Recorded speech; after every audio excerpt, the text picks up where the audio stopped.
Hola, vamos a empezar hoy con la tercera parte del curso que es el estudio de la estimación por intervalos. Y bueno, ya lo hemos comentado algunas veces, pero lo recuerdo ahorita al inicio de esta tercera parte, que nos estamos basando principalmente para estas clases y para los problemas y en general para el curso en dos textos. Uno de ellos es el de Víctor Panaretos, que es este de acá, Statistics for Mathematicians. Vamos a ver ahora el capítulo 5 de este libro, que es el que corresponde a la estimación por intervalos. Y bueno, también el libro de Alexander Mudgrave y Liboes, este libro clásico. De este libro, si deciden seguir este, bueno, lo ideal es que lean los dos. Vamos a seguir el capítulo 8. De manera alternativa también, bueno, ya saben, hay otras referencias complementarias. Está el libro de George Casella, acá me parece que es el capítulo 9. Si deciden también consultar este texto, tiene algunos apartados que también pueden llegar a ser un poco más avanzados. El capítulo 9 del libro de Casella, o bien de el texto reciente de publicación acá en la UNAM de Jaime Vázquez, Lisbeth Naranjo, Ruth Fuentes y Margarita Chávez. Es el capítulo 5 de este libro por acá, para darles a ustedes las dos referencias básicas y dos complementarias. Van a notar ustedes cuando vean el libro de Panaretos que habla de estimación puntual, que es el tema pasado. Después, inmediatamente después, habla de pruebas de hipótesis y después de estimación por intervalos. Es decir, ese libro, al igual que el de George Casella, primero tocan el tema de las pruebas de hipótesis y después el de estimación por intervalos. Ustedes van a ver que hay varios libros, incluso hay varios cursos, que deciden hacerlo de esa manera. Da un poco igual. Lo tradicional, al menos en los temarios acá de la Facultad de Ciencias, es ir primero estimación por intervalos y luego pruebas de hipótesis. Pero vamos a ver más adelante, ahorita no va a quedar muy claro, pero sí cuando veamos pruebas de hipótesis, que hay una dualidad con estos dos temas. Que de alguna manera la estimación por intervalos y las pruebas de hipótesis son como dos acercamientos diferentes, pero complementarios a el mismo problema, ¿no? De alguna manera como dos caras de la misma moneda, dirían algunos. Y por eso uno puede ir en cualquiera de estos dos órdenes. Finalmente se está abordando lo mismo con estas dos metodologías y estos dos problemas de la inferencia estadística. Eso para que tengan presente más o menos en qué parte del curso estamos, hacia dónde vamos y que hay otros enfoques también dependiendo del curso y dependiendo de el libro que ustedes decidan seguir. Como recordatorio del problema así general, grandote, de la inferencia estadística, de lo que estamos viendo en este curso, es que nosotros tenemos una familia paramétrica de distribuciones donde el parámetro, que en principio puede ser un vector de parámetros, está o vive en un espacio, en un conjunto que se llama el espacio parametral, que por lo general es un subconjunto de Rn, n es el número de parámetros, y nosotros utilizamos esta familia paramétrica de distribuciones para modelar un cierto fenómeno aleatorio.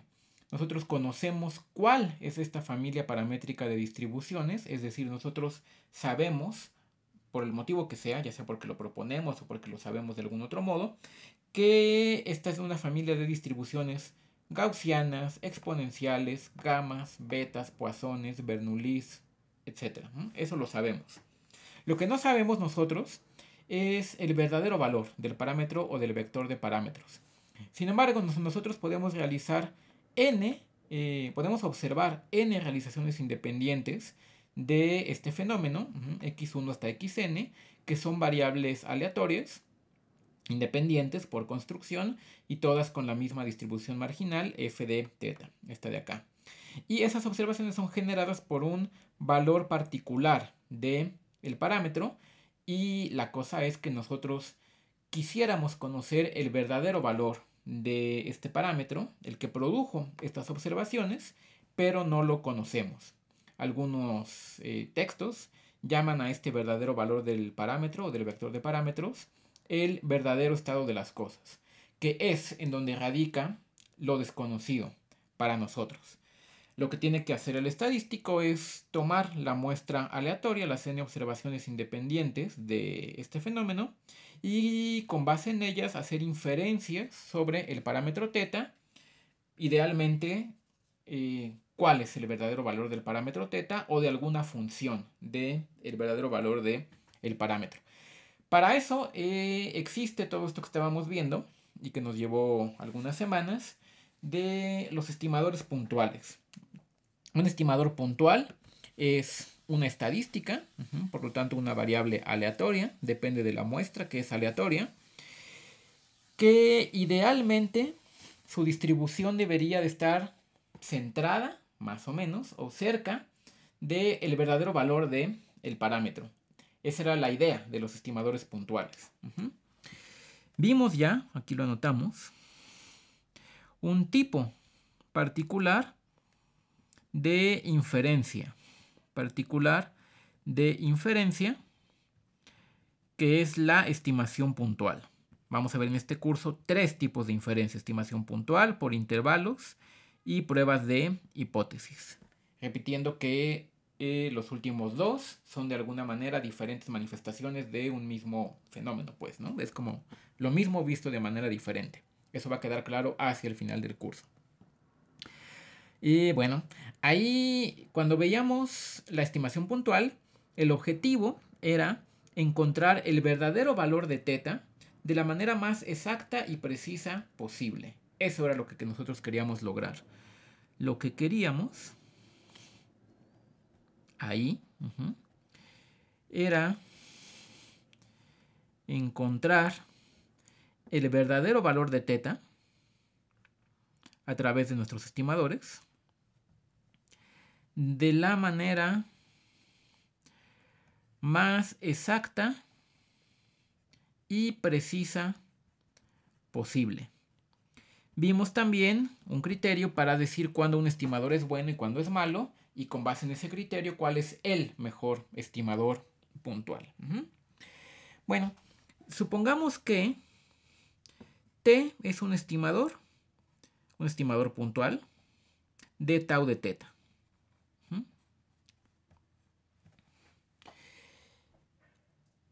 Supongamos incluso que T es un muy buen estimador puntual de tau de θ, incluso si quieren que es el mejor estimador puntual de tau de θ, el umbue, ¿no? Eso podría ser.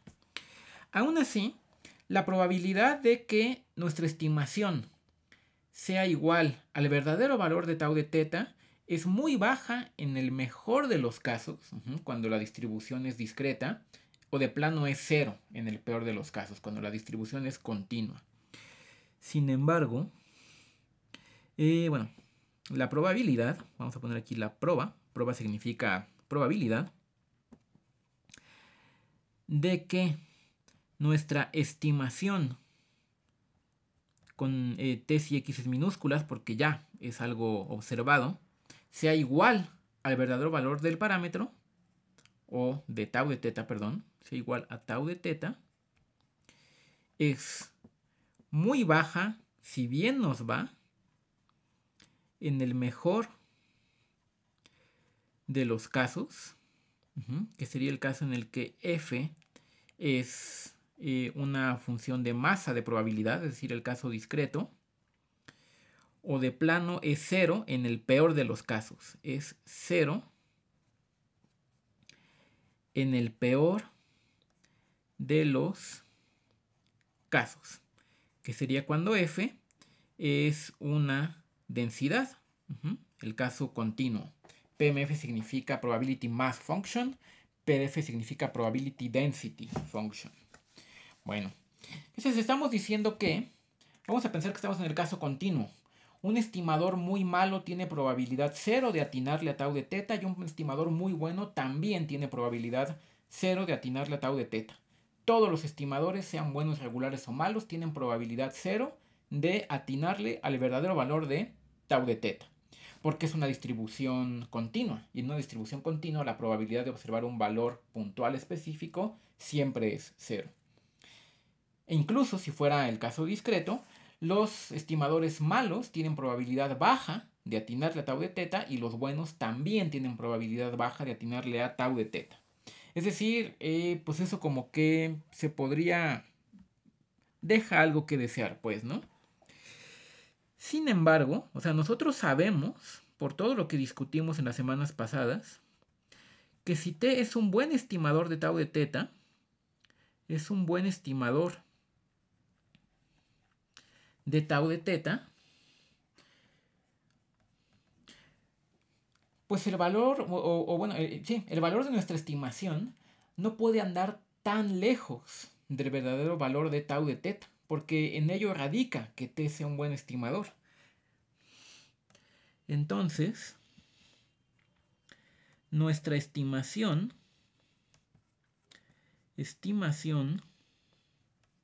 t no debe andar tan lejos del verdadero valor de tau de teta.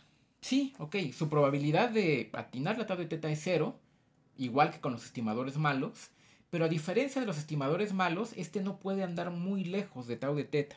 Pero ¿cómo medimos eso? Pues, ¿no? P de pregunta. ¿Qué tan cerca? Bueno, es algo que vale la pena tratar de contestar, ¿no? Si no, ¿de qué sirve que un estimador sea bueno si no sabemos qué tan cerca andamos del verdadero valor de tau de teta? Vamos a poner aquí otra P de pregunta. ¿Podemos nosotros usar nuestro estimador bueno, nuestro estimador puntual T, y nuestra información que tenemos, y nuestra info, que significa información aproximada, en algunos casos, exacta en otros, sobre su distribución? Recuerden que un estimador es una variable aleatoria y a veces nosotros tenemos información sobre su distribución. En algunos casos se puede deducir tal cual la distribución de mi estimador es tal.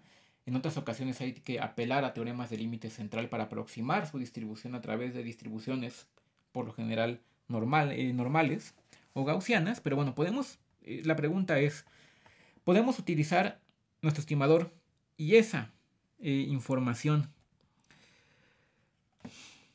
para proponer no un número real o no una variable aleatoria que tome finalmente nada más un número real, sino un intervalo que contenga al verdadero valor de teta o de tau de teta, para proponer un intervalo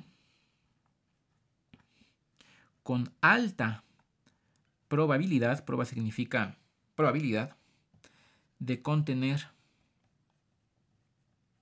a tau de teta? Porque si nosotros proponemos nada más un número, una realización de nuestra variable aleatoria que es el estimador, la probabilidad de que le atinemos a tau de teta va a ser 0. Pero si en vez de proponer un numerito, nosotros proponemos un intervalo, bueno, la probabilidad de que tau de teta quede adentro del intervalo no tiene por qué ser 0, ya sea que estemos en el caso discreto o continuo. Ahí vamos a poder a lo mejor distinguir mejor, en términos acá de probabilidades, cuáles son los estimadores buenos y cuáles los malos.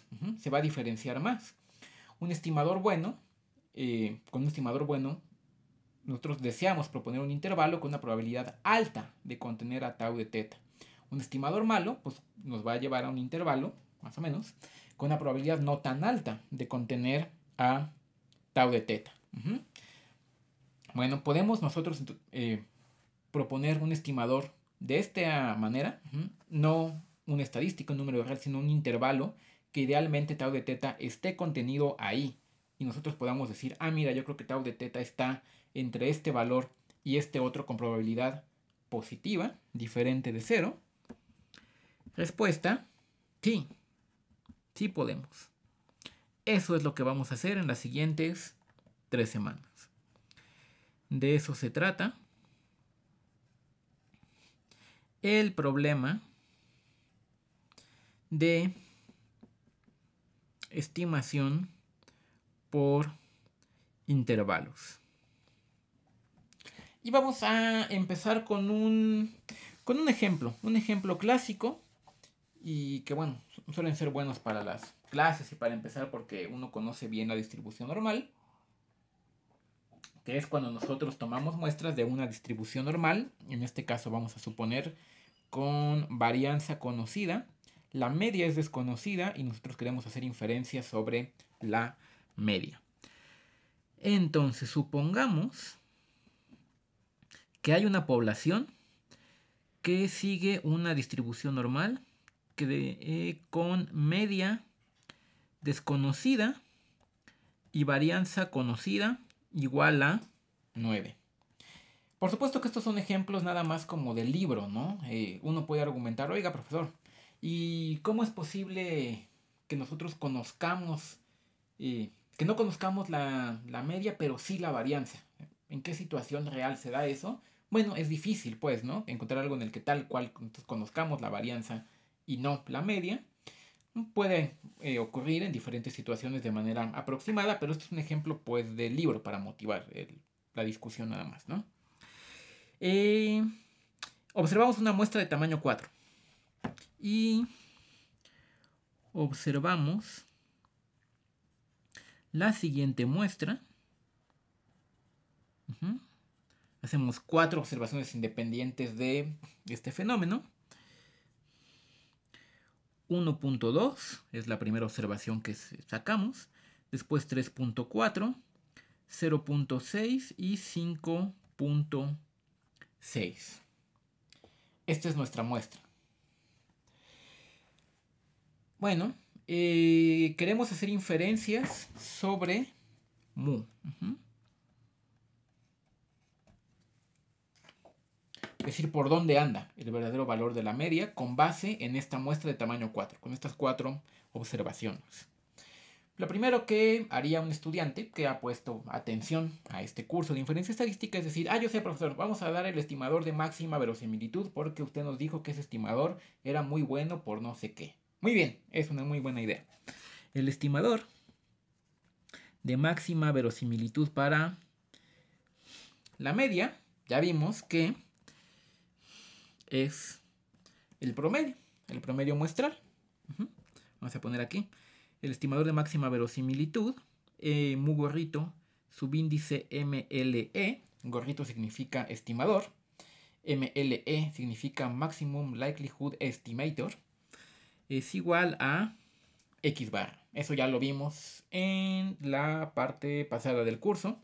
Y el promedio de estos 4 números, que es 1.2 más 3.4 más 0.6 más 5.6 entre 4, da 2.7. Ese es nuestro estimador de máxima verosimilitud y con eso nosotros podríamos dar la respuesta. Yo creo que el verdadero valor de mu es igual a 2.7. Pero, ojo, la probabilidad de que mu sea exactamente igual a 2.7 es igual a 0. Pero la probabilidad de que esto es algo que hay que tomar entre comillas, pues, porque mu no es mu no es aleatorio, ¿no? Por eso ponemos aquí entre comillas es igual a 0. Entre comillas, aquí ponemos entre comillas. Lo aleatorio en este caso es nuestro estimador. La probabilidad de que nuestro estimador le atine al verdadero valor del parámetro, que es lo que más o menos queremos decir aquí, es estrictamente igual a 0. Bueno, entonces nosotros, sabiendo eso, queremos proponer un intervalo, no un número, 2.7 es un número, no, un intervalo que tenga una probabilidad alta de contener al verdadero valor del parámetro mu. Bueno, aquí vamos a borrar estos rayitas. Lo que nosotros queremos es proponer un intervalo y no un número como 2.7 que tenga una probabilidad, proba significa probabilidad, alta ¿Qué significa alta? Bueno, quién sabe, ¿no? Punto 95 a lo mejor es alto, punto 99 a lo mejor es alto, en algunas circunstancias punto 9 a lo mejor es alto. Bueno, una probabilidad alta de contener a mu.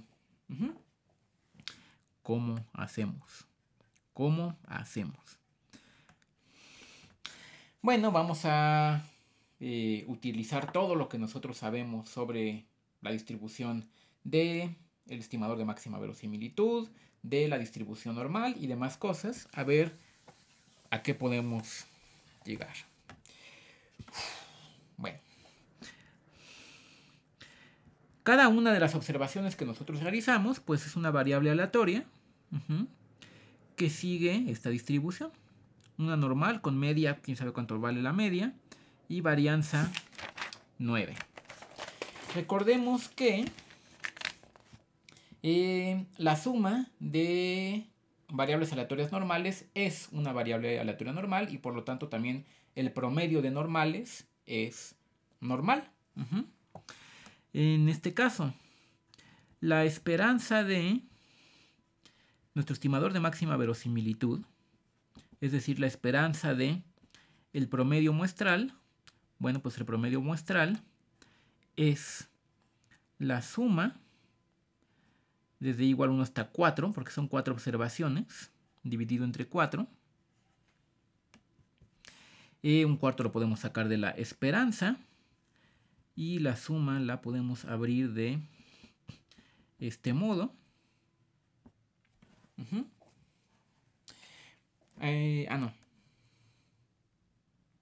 Mejor así. Bueno, sí está bien. La suma desde igual 1 hasta e de xi. Esto es igual a un cuarto de... Todas estas son idénticamente distribuidas. Entonces esto es 4 veces la esperanza de cualquiera de ellas. Y la esperanza de cualquiera de ellas es mu. La esperanza de una normal. Entonces esto es 4 entre 4 por mu. Y esto es mu. Bueno, podríamos decir ya, al menos sabemos que en este caso el estimador de máxima verosimilitud es insesgado. Pero y la varianza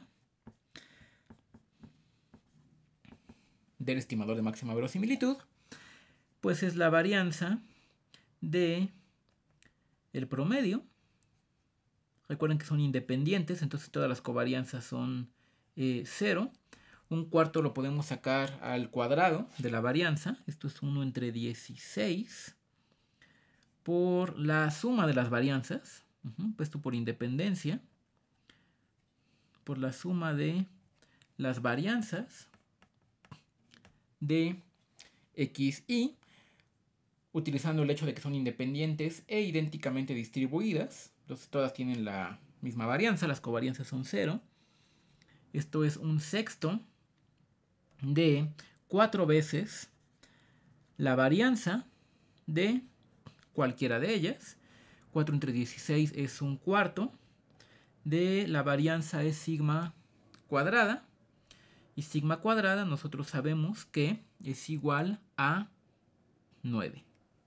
Que podemos escribir también si quieren como 3 al cuadrado entre 4. Ya tenemos entonces, bueno, decíamos que el promedio sigue una normal. ¿Qué normal sigue? Bueno, la media es mu, desconocida, y la varianza es 9 cuartos. O sea que esta variable aleatoria, el promedio muestral, sigue una normal con media mu, que es desconocida, y varianza 9 cuartos. ¿Y eso qué? Dirían algunos de ustedes. Bueno, nosotros habíamos dicho que queríamos utilizar nuestro estimador e información sobre su distribución para proponer el intervalo. Bueno, ya tenemos el estimador, el de máxima verosimilitud al menos es el promedio muestral, es insesgado, y su distribución es esta normal. No la conocemos del todo porque no conocemos mu, evidentemente, pero ya sabemos algo sobre su distribución. Es una normal mu con varianza 9 cuartos. Esto significa entonces que esta variable aleatoria, x barra menos mu, pues sigue una normal con Si yo le resto la media, me queda media 0 y la misma varianza, ¿verdad? 3 al cuadrado entre 4. Y esto significa entonces que si yo tomo esta variable aleatoria, esta la divido entre la raíz cuadrada de la varianza, entre 3 medios. Bueno, pues esto tiene que seguir una normal. La media no cambia, pero la varianza que entra aquí al cuadrado, o sale, es igual a 1. Entonces tenemos aquí una variable aleatoria que nosotros podemos construir. No es una estadística porque depende de algo desconocido, que es mu. Pero esta variable aleatoria sigue una normal 0,1, una normal estándar. Ojo, estamos diciendo que si xy sigue una normal, bueno, estamos usando esto, lo dedujimos de alguna manera, nota. Si las xy siguen una normal, esta variable aleatoria, el promedio entre mu, entre sigma cuadrada entre raíz de n, sigue una normal 0,1. Esto es algo que vamos a utilizar muchísimo en las siguientes clases y en la tarea. Cómo estandarizar una variable aleatoria que es normal. Bueno, lo que estamos diciendo es que la variable aleatoria z, que es x barra menos mu, entre 3 medios, sigue una distribución normal estándar. ¿Y eso qué? Preguntarían algunos, ¿no? ¿Y eso qué? Bueno. La distribución de z no depende del parámetro desconocido mu. No depende de nada desconocido. Es una normal con media 0 y varianza 1. Bueno, la distribución de esta variable aleatoria z no depende del parámetro desconocido mu. Del parámetro desconocido mu. Conocemos por completo su densidad, ¿no? Su densidad es la de una normal estándar. Escribimos la densidad de z, que algunos libros describen así, con esta letra griega minúscula phi de z, pues mayúscula, no sé. Es 1 entre raíz de 2pi por e a la menos z cuadrado medios. Esa es la densidad y la conocemos por completo. Como esta densidad no depende de nada desconocido, nosotros podemos calcular la probabilidad de que z esté entre cualesquiera dos valores que a nosotros nos venga en gana. Vamos a escribir eso. Como la densidad de z es completamente conocida por nosotros, no hay nada desconocido ahí, es completamente conocida, nosotros podemos calcular la probabilidad, prueba significa probabilidad, de que z esté entre dos valores que nos venga en gana. Esté entre dos valores que nos venga en gana. Es decir, yo puedo calcular la probabilidad de que z esté entre 1 y 2. La probabilidad de que z esté entre menos 8 y más 20. La probabilidad de que z esté entre lo que a mí se me antoje. Yo lo puedo calcular porque conozco por completo su densidad. Vamos a dejar aquí esta nota para que quede bien presente. Bueno, a mí me vienen en gana los valores menos 1.96 y más 1.96. ¿Y por qué? Nos vienen en gana los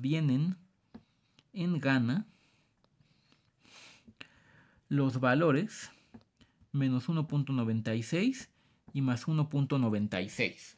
Esto tiene un motivo. Porque justamente esos dos valores cumplen en una distribución normal estándar que el área bajo la densidad, bajo la curva de densidad entre estos dos es igual a 0.95. Entre menos 1.96 y más 1.96, que eso es la probabilidad de que z esté entre ellos, ¿no? De phi de z es igual a 0.95. Es decir, nosotros estamos utilizando el hecho que si no es conocido por ustedes, se los presento. Esto pasa. Aquí sin querer borré, menos 1.96. Que si yo tomo la densidad normal estándar, esto es phi de z, y yo tomo estos dos valores, menos 1.96 y más 1.96, bueno, el área bajo la curva entre estos dos es igual a exactamente 0.95, cuando esta es una normal estándar. Por eso elegimos estos menos 1.96 y más 1.96. Bueno, entonces nosotros tenemos que la probabilidad de que z esté entre estos dos valores es igual a 0.95.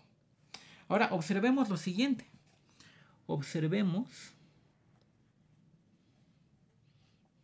que este evento, cuya probabilidad podemos calcular, z está entre menos 1.96 y más 1.96, vamos a escribirlo aquí.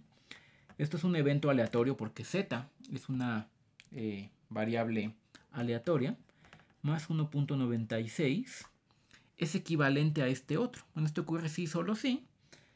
Menos 1.96 es, nada más voy a escribir que es z, x barra menos mu entre 3 medios menor a más 1.96.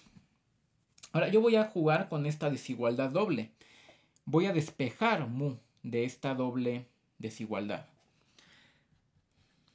Como es una cadena de sí solo sí, todos los eventos que aquí me vayan quedando son equivalentes. Y tienen la misma probabilidad. Esto ocurre sí solo sí. Este 3 medios que está dividiendo lo paso multiplicando.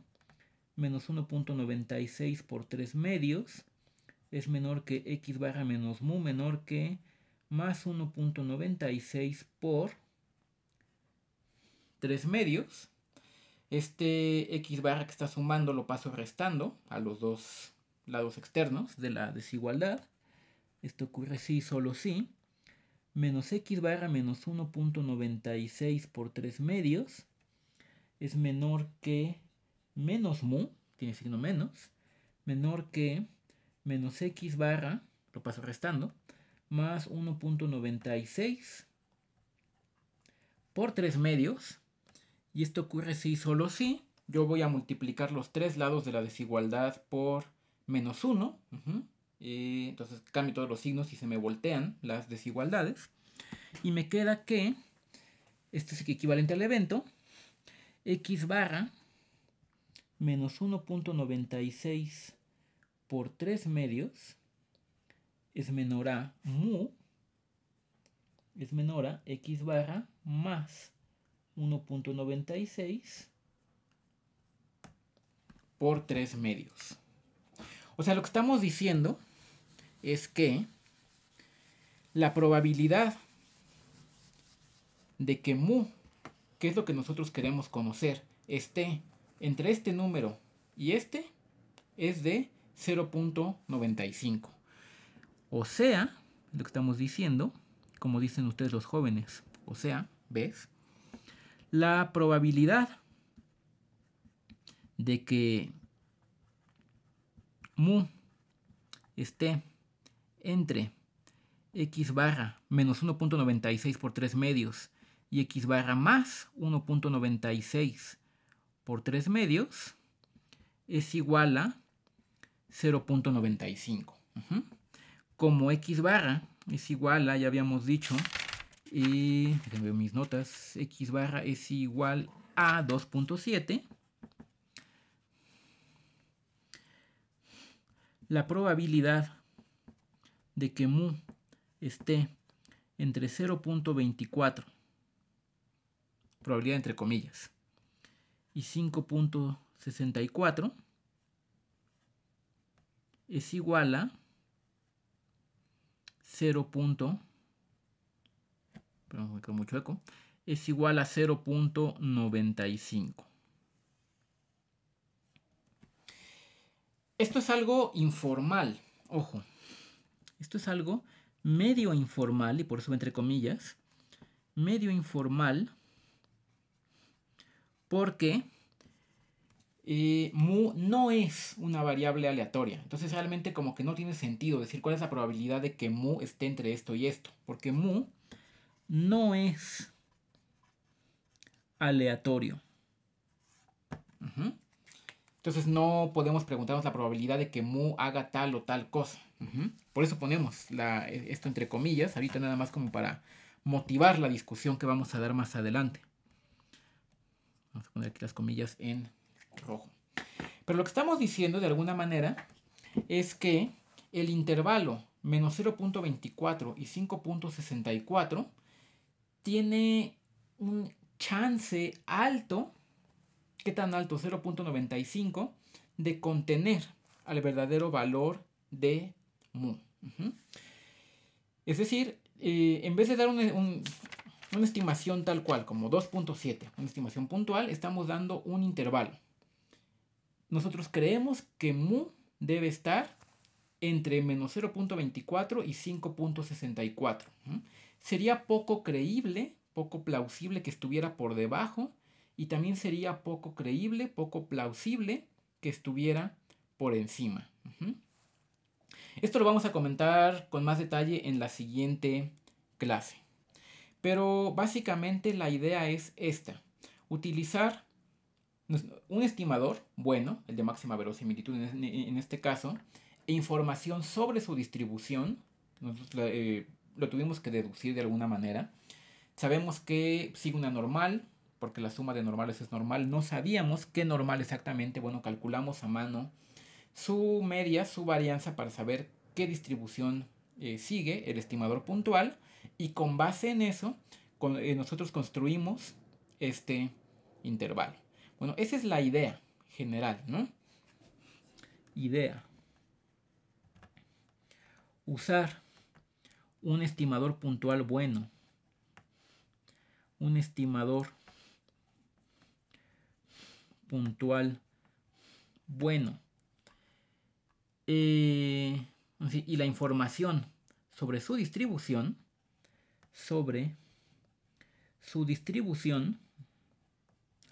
para proponer un intervalo, para proponer o construir